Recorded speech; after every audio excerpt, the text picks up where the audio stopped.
What's going on, guys? This is Captain Phantasmic. Long time no see.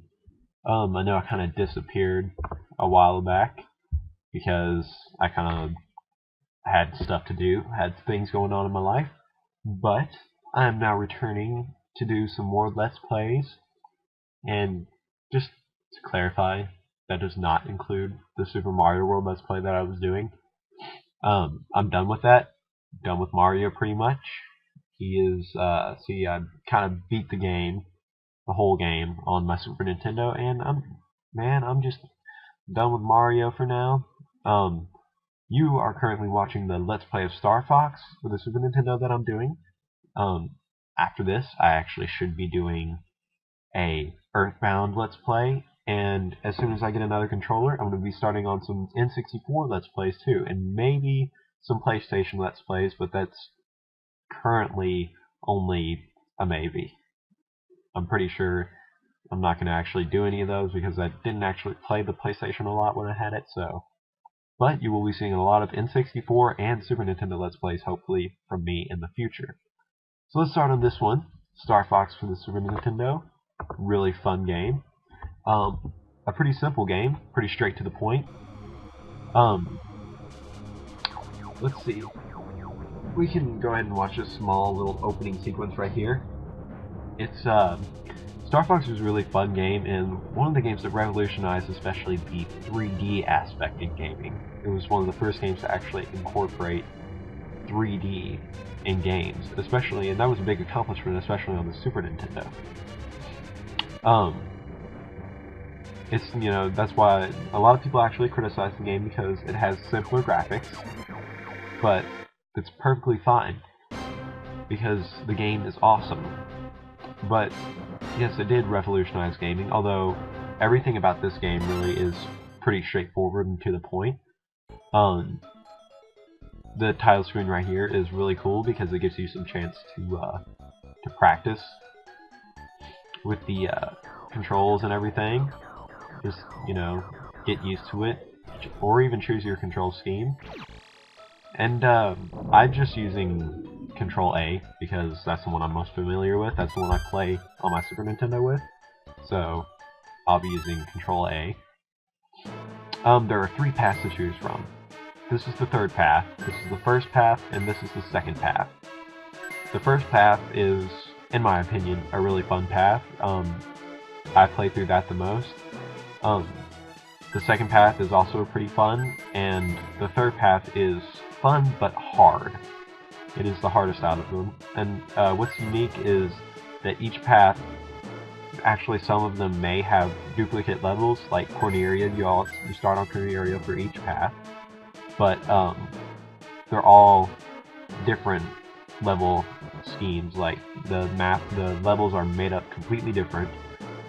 Even I think for Path 2, it's the level for Corneria is actually a whole different atmosphere, I think, or a whole different backdrop at least. I think the lighting is different, the whole layout is different, so we're going to be doing Path 1 for now, because that's my favorite one.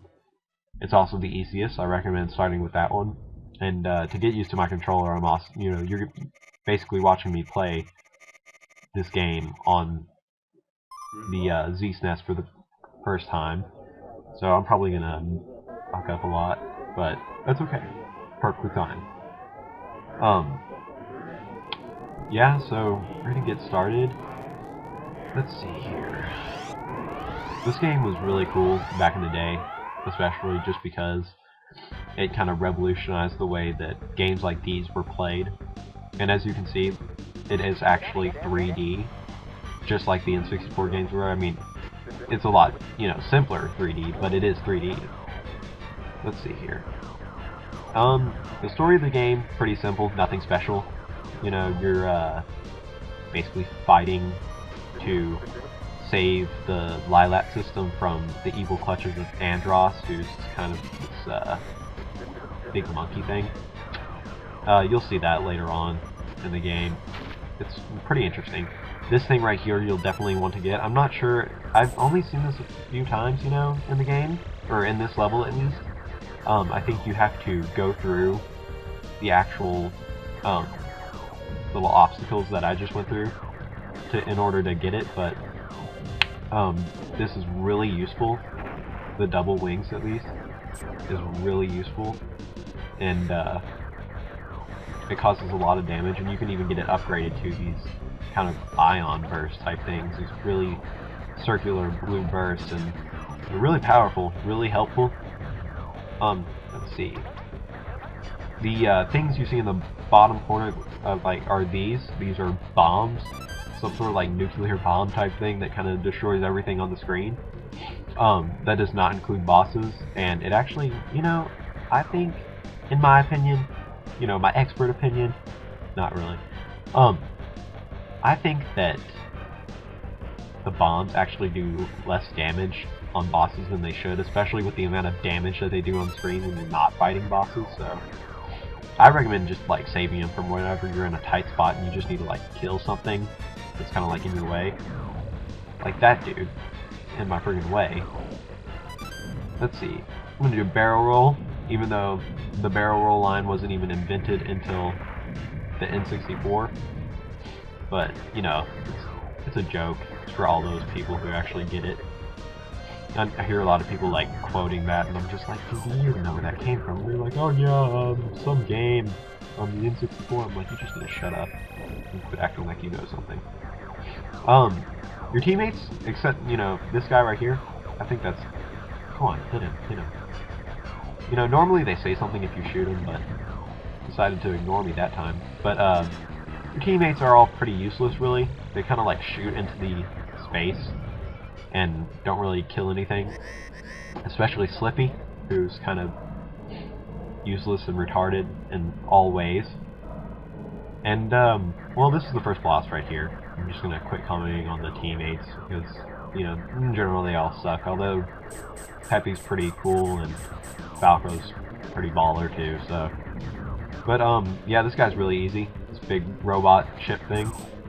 All the bosses don't even have names, they're just labeled by the enemy thing at the top of the screen. But he's pretty easy.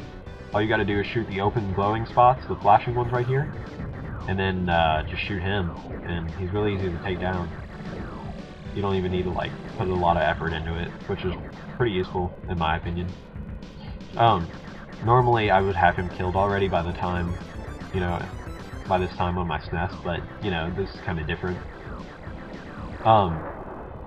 Like that. And I wouldn't even have the double laser, which is weird. So I'm kind of sucking right now. Barrel roll. Anyway. Yeah, so first level, first path, pretty easy.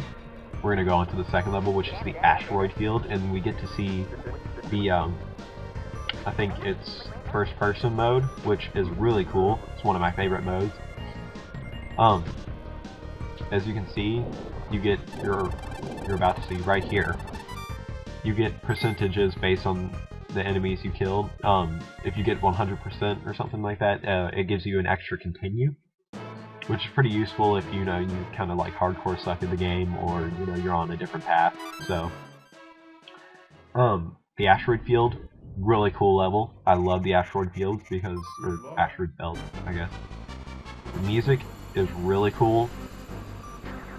And, I don't know, I like this first-person shooter mode because it's really fun to use. And that's what makes it really cool. Let's see. As you can see, you know, I'm just kind of like, you know, it's pretty easy at first if you know your control scheme, you know, and you kind of got it figured out ahead, but if not, it can be pretty difficult. It can be actually really difficult to try to master this. You can still do a barrel roll, even though you're in first person, which is kind of cool. You know, as you can see, I'm kind of like turning my little green aiming things, and Falco, I don't even see you, man. There we go. Yeah, Falco's kind of like a sarcastic bastard, so it doesn't really matter if you even help them. They kind of reappear in the level after the next, so, and they're not, like I said, they're not really even useful, so it really doesn't matter, but it gets you more kills, more percentage. So, yeah, these brown asteroids right here, these are, you know, you don't have to actually do anything with those, but they are destructible, you know, and, you know, good target practice, you know what I'm saying? So, let's see, up ahead, let's see, I'm gonna kill that thing, I'm gonna kill him, I'm gonna kill him, oh, there we go. Hey, that worked out pretty well, actually, got it. But, you can only carry 5 of those bombs at a time, so it doesn't really matter if you, get that one. Yeah, see, there's Slippy right there, keep shooting him. I mean, I don't really care about Slippy, you know. I mean, he's useless in almost every Star Fox game, so it really doesn't matter to me. Right here, these things kind of launch just various blue things at you, and they're pretty, you know, they're pretty bad.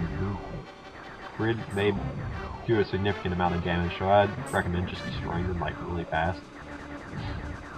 There is a secret exit on this level right here. I might do it later, I might not. It all depends on, you know, how I'm feeling, but basically, it leads to the black hole level. I'm sure you saw it, you know, on the earlier screen, but the black hole level is supposed to be a really cool Easter egg, and I have yet to encounter it, so if I do it, it's going to be a first for all of us, even though I've kind of played this game a ton. So, but yeah, it's supposed to be a really cool Easter egg. Yeah, I'll probably explain it later on, but I decided not to do it this level just because I'm kind of like engulfed right now. But yeah, the boss of this level is pretty darn easy, just like the first level. So I wouldn't worry too much about that. This whole first path actually is like really easy to just blaze through, you know. This thing right here, you just kind of gotta shoot through it. It's really weird. Those things, those weird bomb things, kind of, they do a pretty good amount of damage. So I really wouldn't get hit by those. Oh man, normally I'd have like all those done for. See, look, I'm just kind of ripping these up right now.